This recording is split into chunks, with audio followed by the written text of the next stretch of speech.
আপনাকে একটা গল্প বলছি, তোমরা গল্প শুনবে? আচ্ছা, আমার দিকে তাকাও তো সবাই, লুক এট মি। বাঁকা হয়ে তাকানো চলবে না, এইদিকে ফিরতে হবে। ওকে, মাশাআল্লাহ। জাবের ইবনে আব্দুল্লাহ রাদিয়াল্লাহু তাআলা আনহু, বয়স মাত্র 15। এখানে অনেক বাচ্চাদের বয়স আছে 15। তার বাবা যখন মারা যায় তখন তার বয়স 15, এবং তার 7 বোন এর দায়িত্ব চলে এসেছে জাবেরের মাথায়। এর 2 বছর পর একটা যুদ্ধের জন্য তাকে ডাক দেয়া হলো, তিনি যুদ্ধে চলে গেলেন। যুদ্ধ থেকে ফিরছেন, রাসূলুল্লাহ সাল্লাল্লাহু আলাইহি ওয়াসাল্লাম দেখলেন জাবের অনেক দূরে, অনেক পিছিয়ে, সবাই সামনে এগিয়ে যাচ্ছে। রাসূলুল্লাহ সাল্লাল্লাহু আলাইহি ওয়াসাল্লাম সবাইকে বলেন, একটু থামেন, তোমরা একটু থামো, একটু স্লো যাও। জাবেরের মধ্যে রাসূলের প্যারালালে চলে আসলেন। রাসূল জিজ্ঞেস করলেন, জাবের এত দেরি কেন? বলে, ইয়া রাসূলুল্লাহ, আমার ওটটা তো একটু দুর্বল।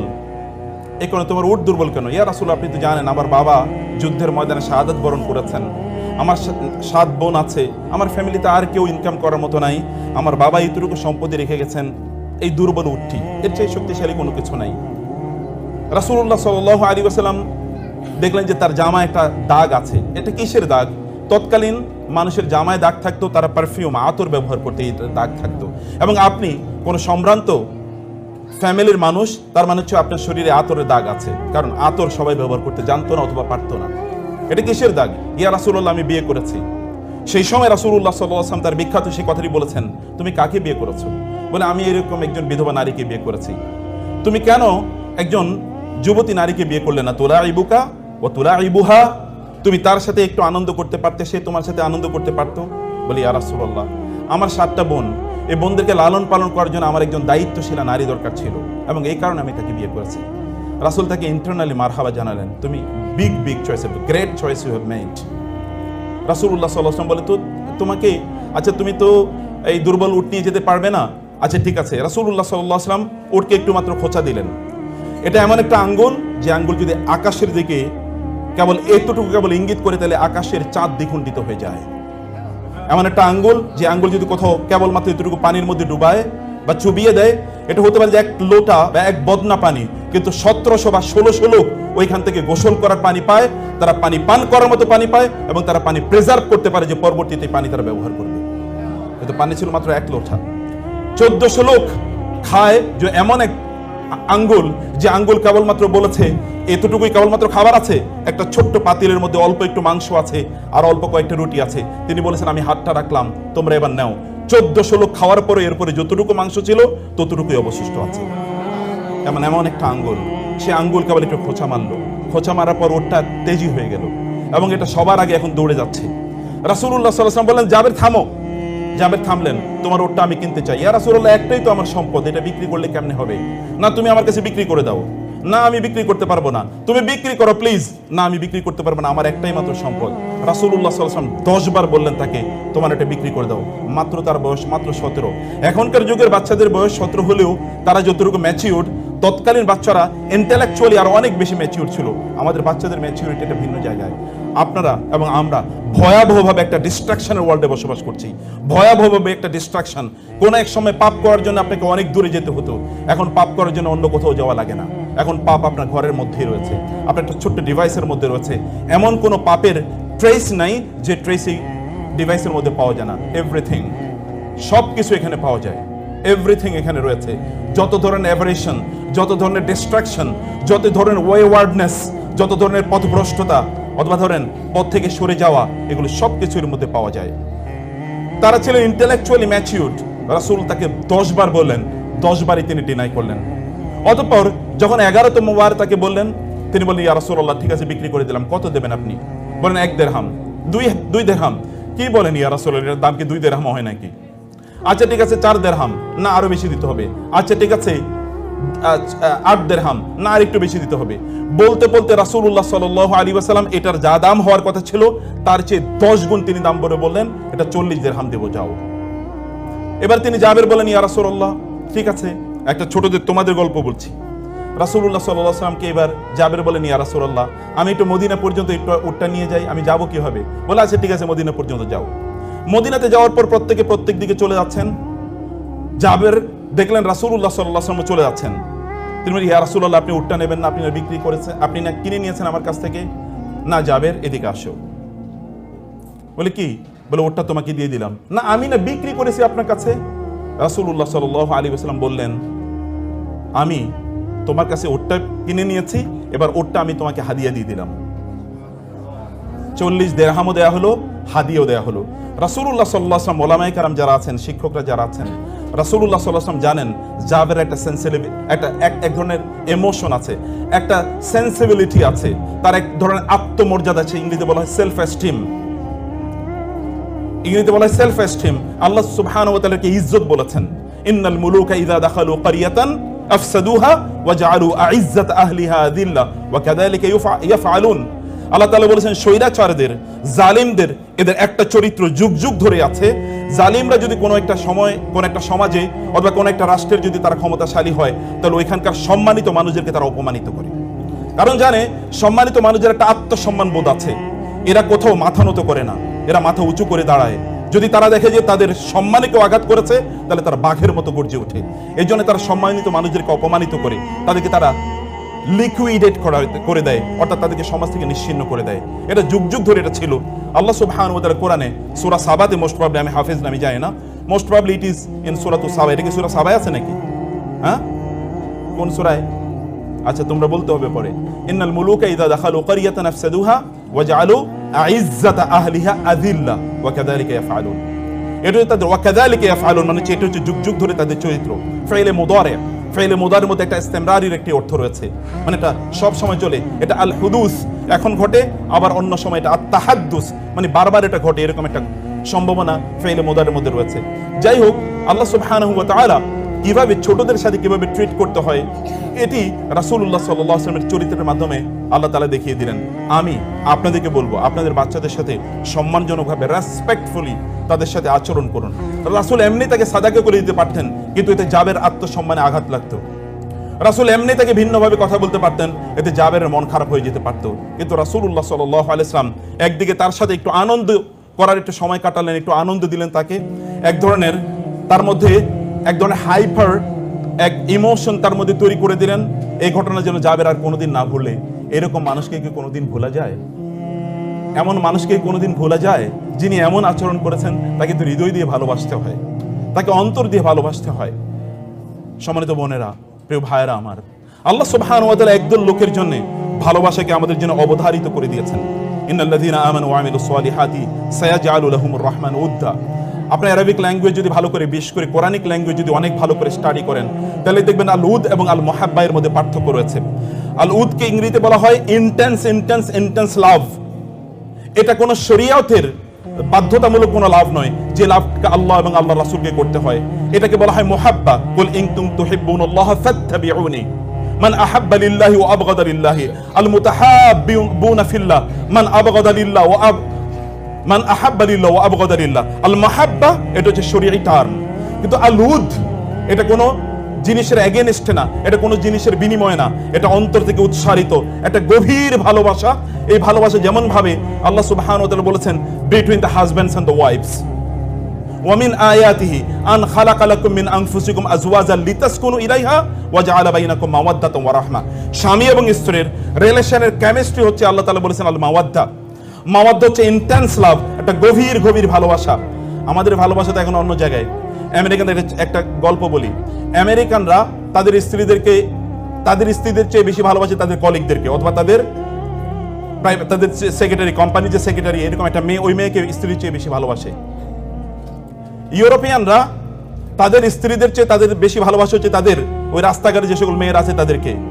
আরবরা তাদের স্ত্রী আছে, তাদের স্ত্রীর চেয়ে তারা বেশি ভালোবাসে উটদেরকে। আর বাংলাদেশি লোকেরা তাদের স্ত্রীর চেয়ে তাদের বেশি ভালোবাসা হলো বারবারই কেবল মায়ের কথা, কেবল বোনের কথা, কেবল খালার কথা, মামির কথা, ইত্তকার, কিন্তু স্ত্রীর কথা বলে না। আই লাভ ইউ এটা স্ত্রীকে বলতে পারে না, অথচ এটা কিন্তু আই লাভ ইউ স্ত্রীকে বলতে হয়। আল্লাহ তাআলা বলেছেন, ওয়া জাআলা বাইনাকুম মাওয়াদ্দাতান ওয়া রাহমা।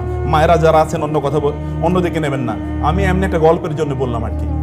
যাই হোক, এরকম একটা ইন্টেন্স লাভ থাকতে হয়। এই লাভের কথায় আল্লাহ সুবহানাহু ওয়া তাআলা বলেছেন, ইন্নাল্লাযীনা আমানু ওয়া আমিলুস সালিহাতি সায়াজআলু লাহুমুর রাহমানু উদ্দা। আপনারা কি দেখতে পান না? আপনি যদি চোখ মেলে একবার তাকান, তাইলে দেখবেন যারা ঈমান এনেছিল, যারা আমলে সালেহ করেছে, আল্লাহ সুবহানাহু ওয়া তাআলা সায়াজালু সিন, এটা কিন্তু সামটাইমস এটা তাওকীদের জন্য ব্যবহৃত হয়, এটা কেবলমাত্র ফিউচারের জন্য ব্যবহৃত হয় না কোরআনে।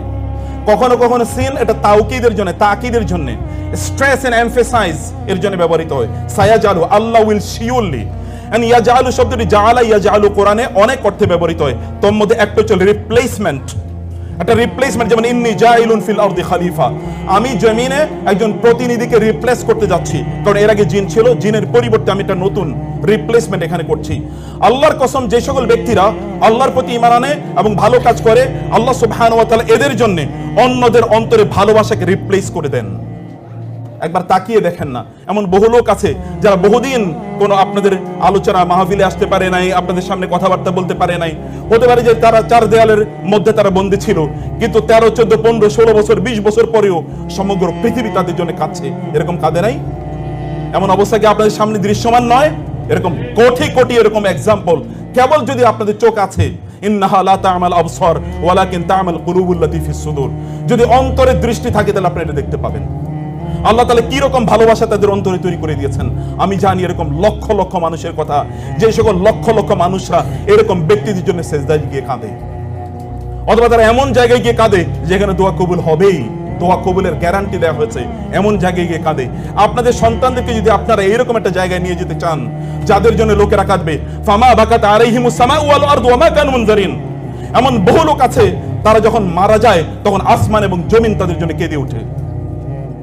এমন বহু লোক আছে, সাদ ইবনে মুআজ রাদিয়াল্লাহু তাআলা আনহু যখন মারা গিয়েছেন, ইহতাযালাহু আরশুর রহমান, আল্লাহ সুবহানাহু ওয়া তাআলা আরশ পর্যন্ত কেঁপে উঠেছিল সাদ ইবনে মুআজ রাদিয়াল্লাহু তাআলা আনহুর জন্য।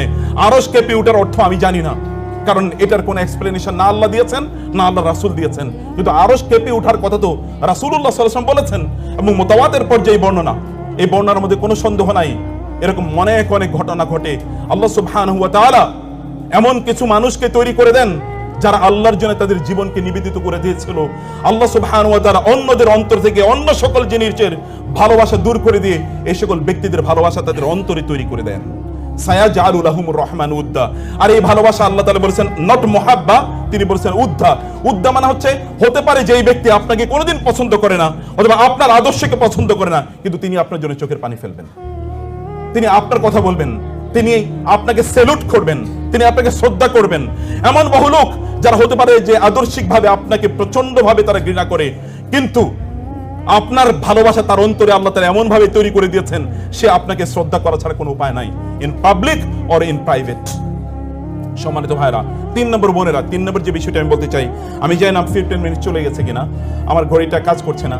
3 নম্বর যে বিষয়টা আমি বলতে চাই, তাহলে আল্লাহ সুবহানাহু ওয়া তাআলা বলেছেন ইন্নাল্লাযীনা আমানু ওয়া আমিলুস, আল্লাহ সুবহানাহু ওয়া তাআলা বলেছেন ইন্নাল্লাযীনা ক্বালু রাব্বুনাল্লাহ সুম্মা ইসতাকামু তাতানাজ্জালু আলাইহিমুল মালায়েকাতু আল্লা তাখাফু ওয়া লা তাহজানু ওয়া আবশিরু বিল জান্নাতি আল্লাতী কুনতুম তুআদুন।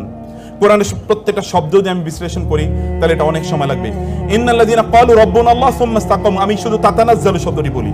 তাতানাজ্জালু এটা বাবুত তাফাউল, এটা বাবুত তাফাউল, বাব তাফঈল, বাব ইফআল, অথবা যদি আমরা বলি বাব নাসারা অথবা দরাবা, যেটাকে আমরা মডার্ন ইংলিশ, মডার্ন আরবিক এটাতে বলি ফ্যামিলি নাম্বার 1, এটা হচ্ছে ফ্যামিলি নাম্বার 6।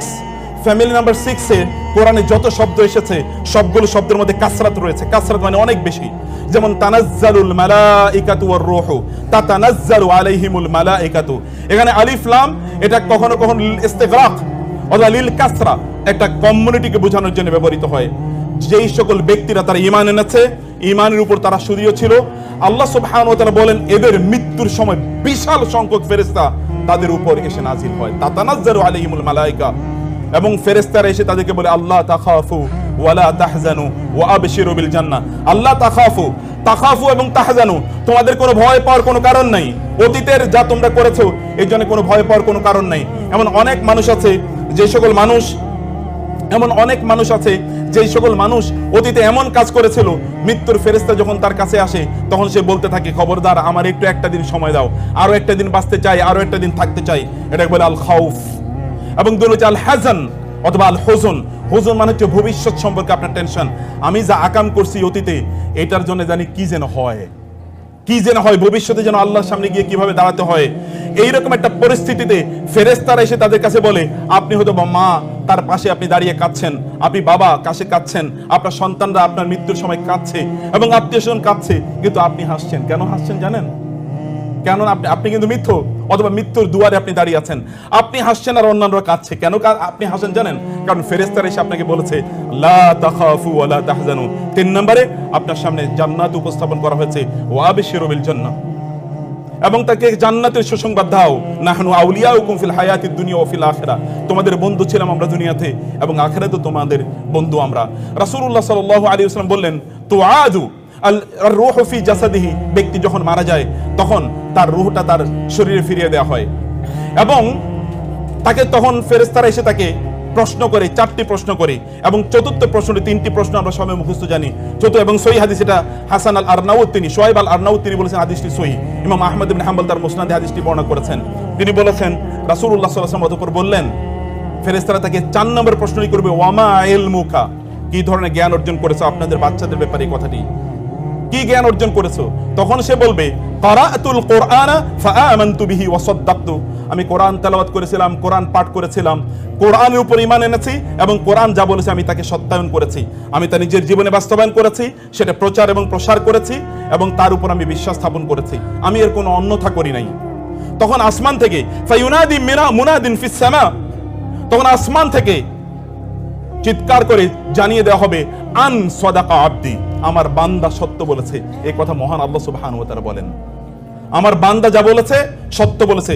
আফরিশুহু মিনাল জান্নাহ ওয়া আলবিসুহু মিনাল জান্নাহ, তাকে জান্নাতের একটা বিছানা তার জন্য তৈরি করে দাও এবং তাকে জান্নাতের পোশাক তাকে পরিধান করিয়ে দেয়া হোক এবং তার জন্য জান্নাতের একটা দরজা তার জন্য উন্মুক্ত করে দেওয়া হয়। এই দরজা দিয়ে সে তখন জান্নাত দেখতে পায়। জান্নাতের রাওহিহি, কোরআনে হাদিসে এসে তারপরে তার কাছে আসে মির রাওহিহা ওয়া তুইবিহা, জান্নাতের সুগন্ধি এবং জান্নাতের যে সুরম্য অট্টালিকাগুলো, এগুলো সে দেখতে পায়। এখানকার নেয়ামত তার কাছে আসতে থাকে। এরকম একটা অবস্থা এই সকল ব্যক্তির জন্য তৈরি হয়।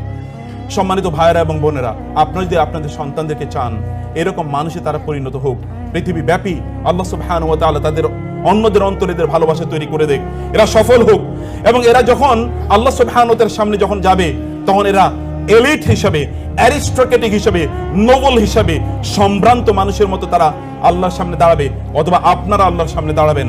এরকম অবস্থায় তাহলে অবশ্যই আপনাদের নিজেদেরকে সিদ্ধান্ত নিতে হবে। 15 সেকেন্ডের ওই সময়ে আপনার সন্তানকে নিয়ে আপনি যা চিন্তা করেছিলেন না, সেটিকে নিয়ে আপনি ভাবুন, সেটিকে আপনি করতে থাকুন।